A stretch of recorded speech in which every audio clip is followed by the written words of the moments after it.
وعلیکم السلام ورحمۃ اللہ وبرکاتہ۔ جی محترم بھائی نے لکھا ہے، کیا سنت پر عمل کی نیت سے اگر پائے 15 دن کے بعد کھائے جائیں تو اس کا بھی اجر ملے گا، یا یہ صرف ذخیرہ کرنے کی اجازت کے لیے ہے؟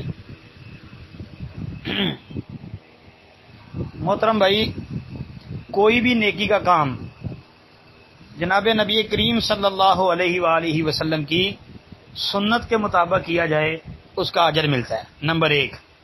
نمبر 2، کوئی بھی ایسی نیکی جو نبی علیہ الصلوۃ والسلام کی سنت سے ثابت ہو جائے اور اس پر بندہ اس غرض سے عمل کرے کہ یہ نبی علیہ الصلوۃ والسلام کی سنت ہے اور میں اللہ کے رسول علیہ الصلوۃ والسلام کی سنت سمجھ کے اس پر عمل کر رہا ہوں، تو انشاءاللہ اس کا اجر اور ثواب ملے گا انشاءاللہ اللہ کے فضل سے۔ السلام علیکم ورحمۃ اللہ۔